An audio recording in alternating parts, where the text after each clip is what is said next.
12 major retail chains, some you probably grew up with, are collapsing in 2025. And here's why that matters. These aren't just stores, they're signs of a crumbling economy and shifting American lifestyle. Stick around because I'm revealing which brands are falling and what it means for your wallet, your neighborhood, and your future shopping options. Hey everyone! I've been digging through industry reports, bankruptcy filings, and some overlooked headlines. And what I found is shocking.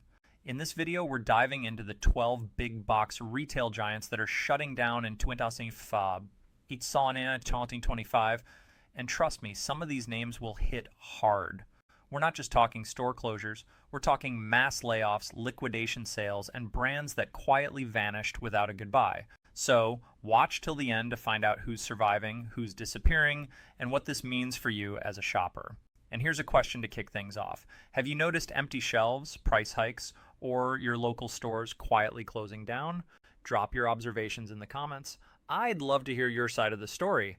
Let's start with one of the most shocking names on this list, Family Dollar. Now this might surprise you, but over 600 Family Dollar stores shut down in 2024 alone. And guess what? They're not stopping there. Another 370 Family Dollar stores and 30 Dollar Tree locations are already set to close in the coming years. That's nearly 1,000 stores gone, just like that. For so many families, Family Dollar was a go-to place, whether you needed snacks, toilet paper, or a last-minute pack of batteries. It was cheap, it was nearby, and it got the job done. But lately, something's changed. You might have noticed emptier shelves, fewer staff, or even signs on the door saying store closing or everything must go. So what happened? Well, back in 2015, Dollar Tree bought Family Dollar for a massive $8.5 billion. But now, it was just sold off to private equity firms for only $1 billion. That's a huge loss, like watching a mansion sell for the price of a used car. This isn't just about money. It's about a business that lost its way. Family Dollar struggled with poor store maintenance, safety violations, and falling behind competitors like Dollar General. Customers noticed, and they stopped coming back. Now, here's where things get even weirder. In a last-ditch attempt to stay relevant, Family Dollar is teaming up with Uber Eats. Yeah, you heard that right. You'll now be able to order snacks and household goods from Family Dollar and have them delivered to your door. It's a bold move, but it also shows just how desperate the brand is to keep up with modern shopping habits. Imagine that, ordering from Family Dollar the same way you'd order fast food. Would you try it? Let me know in the comments, because this shift says a lot about where retail is heading. And if your local Family Dollar just shut down recently, tell us what you're seeing in your area. Are prices going up at nearby stores? Are people losing jobs? We want to hear your story. Next up, Rite Aid, and things are not looking good. This drugstore chain has been a part of American neighborhoods for decades. You'd swing by for cold medicine, a quick prescription refill, maybe even some snacks or a last-minute birthday card. But in 2025, Rite Aid is barely hanging on. It's already filed for Chapter 11 bankruptcy, not once, but twice in just 2 years. That's like getting rescued from a sinking ship, only to jump right back on board again. Right now, they're in the process of closing or selling off the remaining 200 stores they have left. Yep, 200 stores. Think about how many communities that affects. For some people, Rite Aid is the only pharmacy close by. When it closes, it's not just an inconvenience, it's a crisis. So what caused the collapse? A mix of problems, massive debt, fierce competition, inflation, and lawsuits, lots of them. Rite Aid has faced legal trouble over its role in the opioid crisis, which added even more pressure to an already crumbling business. At the same time, companies like Walgreens and CVS moved ahead with better store designs, more efficient services, and stronger online shopping options. Meanwhile, Rite Aid, well, they stayed stuck. Stores were outdated, inventory was limited, and customers simply moved on. In many towns, you might have already noticed the signs: half-empty shelves, pharmacies closing early, or entire locations suddenly boarded up. It's happening fast, and many people don't even realize it's permanent until it's too late. And here's something to think about. When big chains like Rite Aid disappear, local prices can go up, and access to healthcare can get worse, especially in rural areas. So it's not just a drugstore closing. It's a ripple effect. Have you noticed any Rite Aids disappearing in your neighborhood? Maybe prescriptions are now harder to fill, or lines at other pharmacies are getting longer. Now let's talk about a name that's really going to hurt the DIY crowd, Jo-Ann Fabrics. If you've ever sewn a Halloween costume, decorated for the holidays, or picked up a few yards of fabric just in case, you've probably stepped foot in a Jo-Ann store. For decades, it's been the creative go-to spot for crafters, quilters, and holiday decorators alike. But in 2025, it's officially the end of an era. Jo-Ann Fabrics has filed for Chapter 11 bankruptcy, and it's not just restructuring, they're liquidating. That means everything must go, and every store is shutting down. It started quietly. At first, they said they were closing 255 stores. Then, news dropped that all 790 plus locations would close by May 31st, 2025. Just like that, gone. No more aisles of yarn, no more bins of buttons, no more seasonal decorations that gave Hobby Lobby a run for its money. So, what happened? Well, Jo-Ann couldn't keep up. During the pandemic, they saw a little boost. Remember when everyone was making masks and DIY crafts at home? But that boom faded fast. Post-pandemic, people stopped spending on hobbies and started focusing on essentials. At the same time, online retailers offered cheaper options, with faster shipping and more variety. Jo-Ann's in-store experience, it just didn't evolve. Stores felt outdated, inventory piled up, and even die-hard fans started turning to Amazon, Etsy, or Walmart for craft supplies. On top of that, they couldn't find a buyer. No one wanted to save them. That's rare, and says a lot about how investors view crafting retail in this economy. Now, stores are holding liquidation sales, so if you live near one, expect big discounts and empty shelves. But once they're gone, that's it. And for many communities, this is a big deal. Jo-Ann was more than a store, it was a creative hub. Some people even took classes or hosted meetups there. Have you seen your local Jo-Ann close-up shop? Did you snag any deals, or were you too late? Let us know in the comments. And if you're a crafter, where do you plan to shop now? Now here's one that feels like the final curtain for a retail legend. Hudson's Bay. This name carries serious history. We're talking about a company that's been around since 1670, yes, the 1600s. That makes Hudson's Bay the oldest company in North America.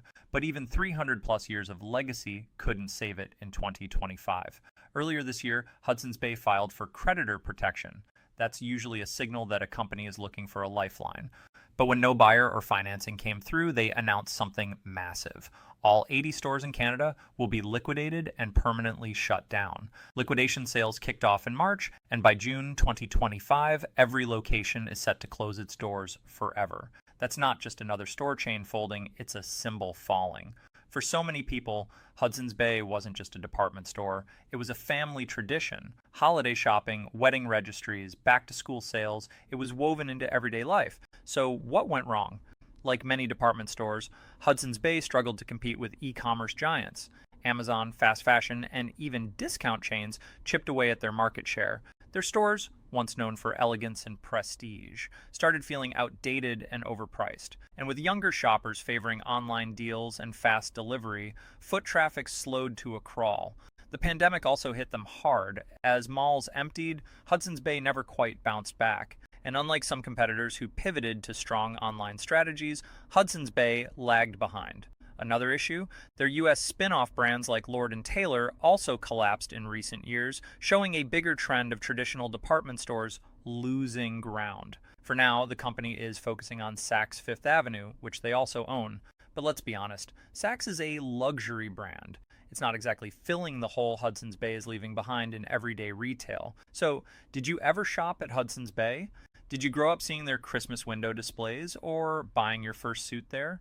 If you've seen those big red store closing banners pop up, let us know how it's hitting your area. All right, let's talk about a store that many budget-conscious shoppers depended on, Big Lots. If you've ever hunted for a bargain couch, some off-brand cereal, or seasonal decor for half the price, chances are you've wandered through the aisles of Big Lots. It's been one of those places where you didn't know what you'd find, but you knew it'd be cheap. Unfortunately, in 2025, Big Lots is on life support. The signs have been building for a while.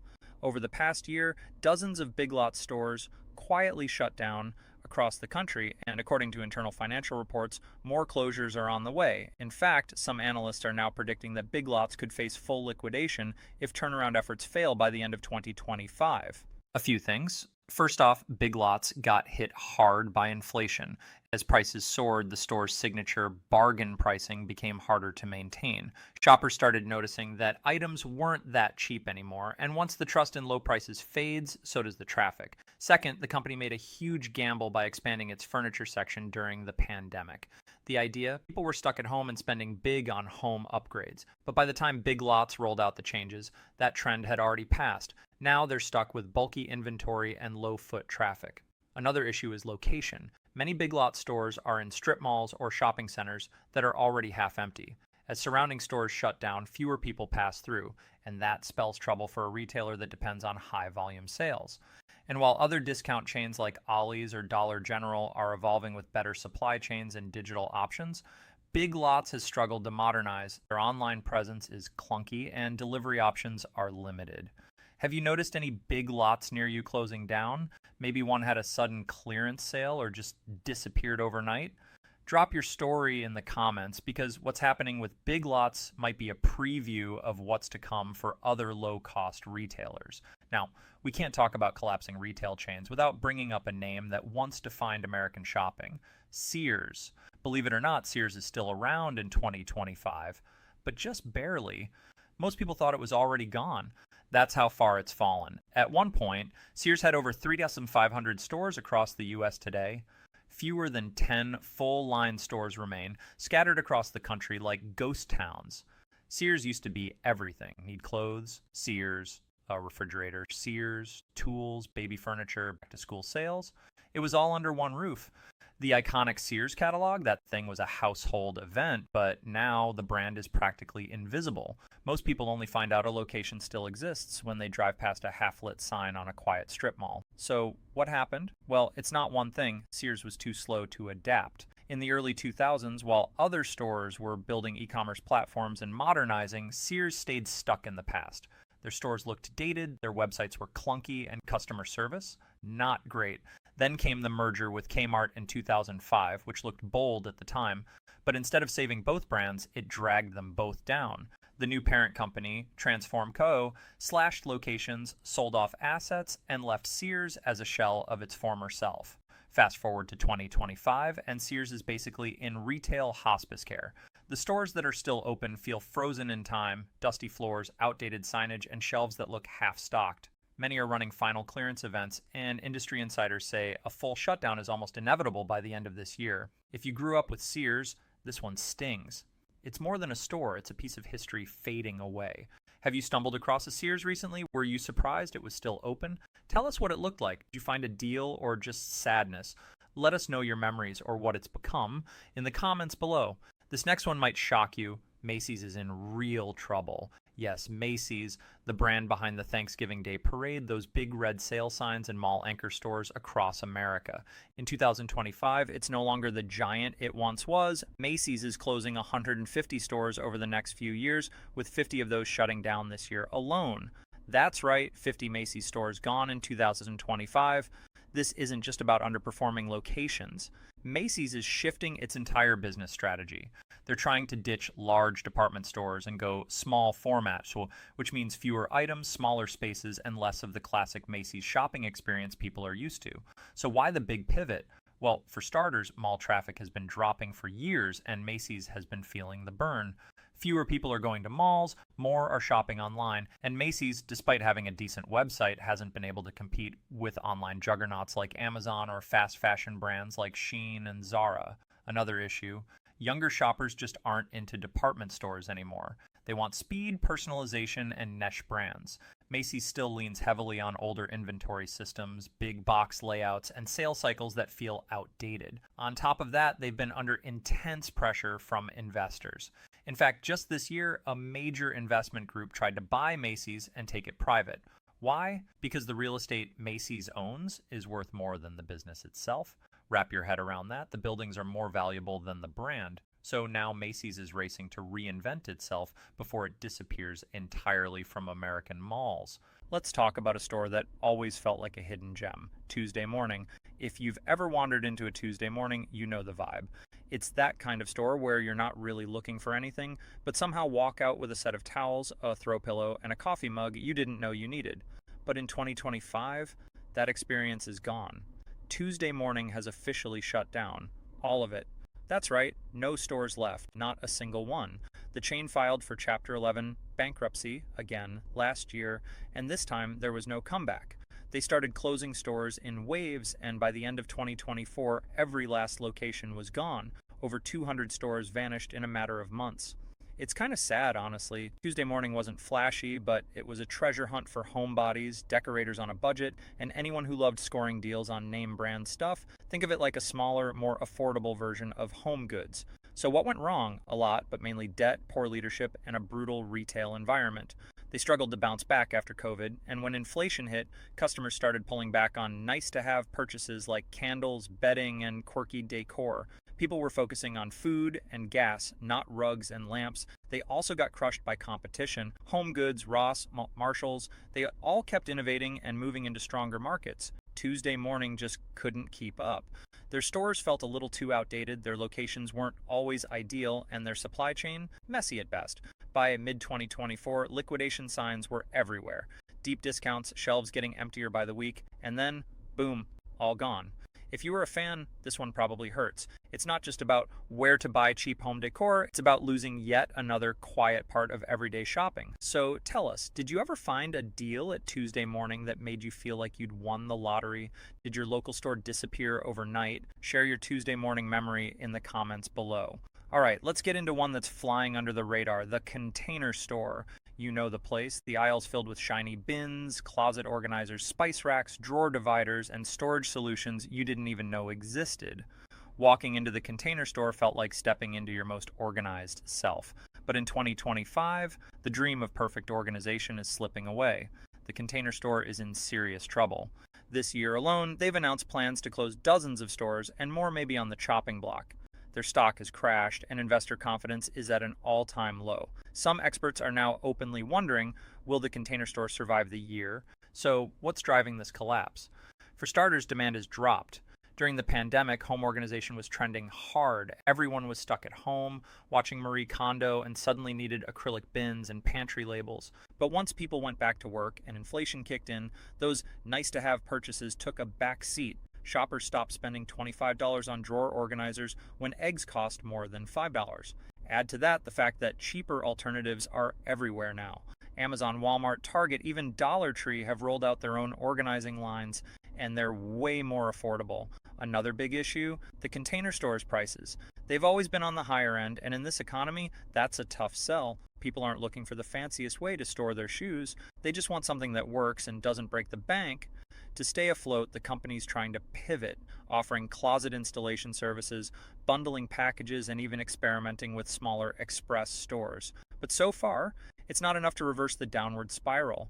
Some locations are already running clearance sales, others are quietly disappearing without much noise. And if things don't turn around fast, the Container Store could be headed for a full-scale collapse.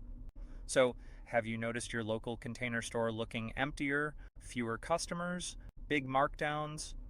Let us know what's going on in your area, because this one could vanish without most people realizing until it's too late. Let's turn to a name that just about every American knows, Walgreens. It's on almost every corner, open late, and for years it's been the place to grab prescriptions, snacks, or even a last-minute birthday card. But in 2025, Walgreens is no longer as stable as it once seemed. This year, the company has closed dozens of stores across the U.S., and the list keeps growing. If you've noticed your local Walgreens suddenly shutting its doors, you're not alone. It's part of a broader, ongoing pullback. So why is Walgreens, of all places, struggling? Well, a perfect storm hit. First off, economic pressure. Inflation is squeezing budgets on both sides. Customers are spending less, and Walgreens is spending more just to stay open. Then there's the pharmacy industry shakeup. Over the past few years, Walgreens has been caught in the middle of a shifting landscape.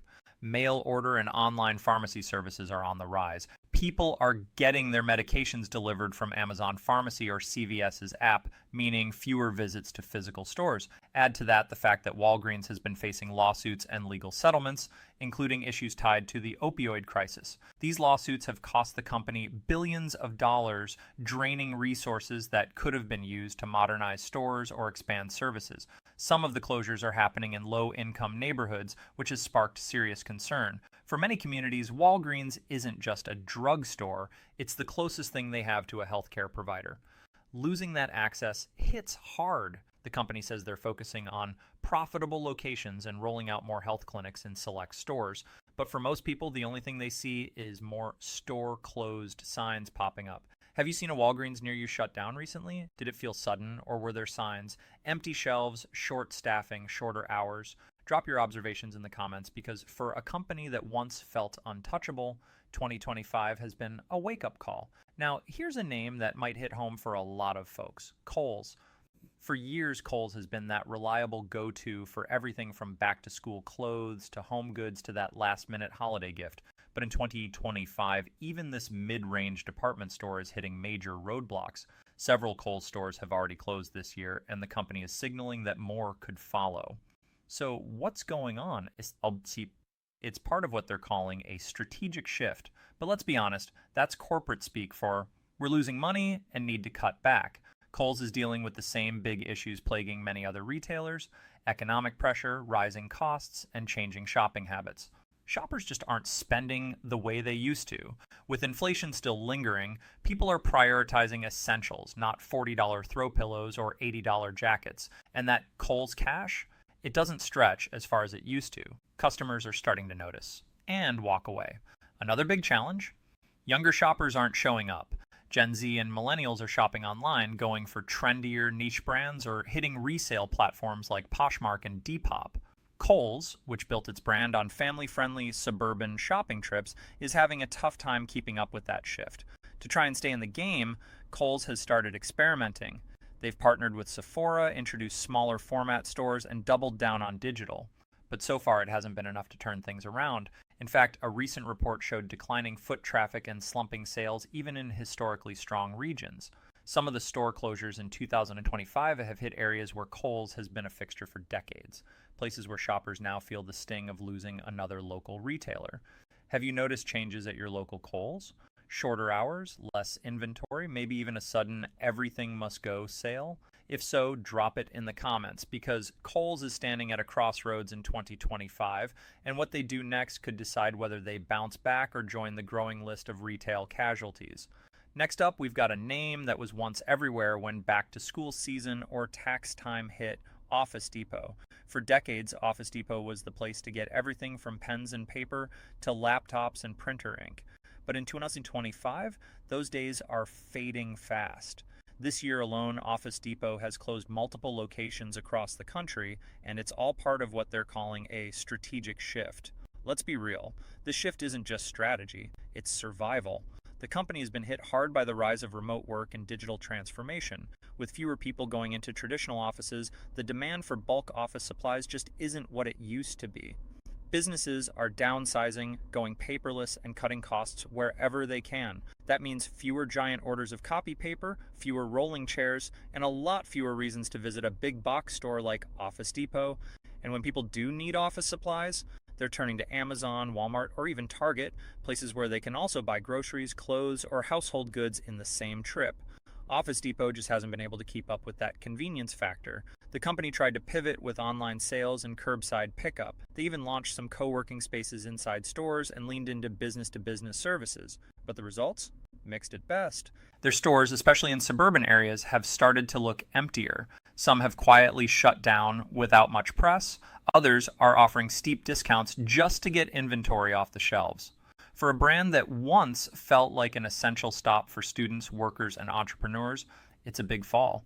Even their merger talks with OfficeMax and attempts to spin off business units haven't made enough of a dent. Have you walked into an Office Depot recently and noticed the change? Maybe fewer staff, dusty aisles, or whole sections closed off? Let us know in the comments if your local Office Depot has disappeared or if you found yourself shopping elsewhere lately. Because in 2025, even office supplies aren't safe from the retail reset. Next on the list is CVS. Yes, even this pharmacy giant is feeling the squeeze in 2025. If you've noticed more and more CVS locations shutting down, you're not imagining it. Dozens of CVS stores have closed their doors this year as part of a broader consolidation plan that actually began a couple of years ago, but in 2025 that pace has picked up fast. Now, CVS isn't vanishing entirely, but it is pulling back hard, especially in areas where stores were clustered close together. In cities and suburbs where you could throw a stone and hit two CVS signs, many are going dark. So what's driving this? First off, consumer habits have shifted big time post-pandemic. More people are refilling prescriptions online, using telehealth, and ordering essentials through delivery apps. CVS is trying to keep up by pushing customers toward digital services, but that means they just don't need as many physical stores anymore. And let's talk money. CVS, like many chains, is battling higher operational costs, labor shortages, and increasing competition. On top of that, they're investing heavily in transforming select stores into healthcare hubs with in-store clinics, vaccinations, and chronic care services. It's a bold move, but it also means they're cutting locations that don't fit that new model. Some of the closures are happening in lower income neighborhoods or older shopping centers, places already hit hard by retail losses. That's raised concerns about pharmacy access, especially for people without reliable transportation. If your CVS recently shut down, it probably wasn't random. The company is using detailed data to figure out which locations to close based on profitability, prescription volume, and nearby competition. And here's something else to keep an eye on. Industry experts believe CVS could close even more stores in 2026 if these changes don't go according to plan. Have you been impacted by a CVS closing in your area? Did it disrupt your routine or your ability to get meds? Tell us in the comments and let us know if you've switched to digital or still prefer that in-person pharmacy experience. And there you have it, 12 major retail chains collapsing in 2025. Some are hanging on by a thread, others are vanishing before our eyes. It's a wild time for retail, and honestly, it says a lot about how fast our shopping habits and the economy are changing. Have you noticed store closures in your neighborhood, maybe empty shelves, price hikes, or fewer staff? Drop your observations in the comments. I read everyone, and your input helps paint the full picture of what's happening across the country. Don't forget to tell us which store you'll miss the most, or which one you think is next to go. If you found this video interesting, hit that like button. It really helps more people find content like this. And if you love diving deep into stories like these about business, consumer trends, and real-life retail drama, then subscribe and turn on notifications so you never miss what's coming next. Thanks for watching, and until next time, shop smart, stay curious, and keep your receipts.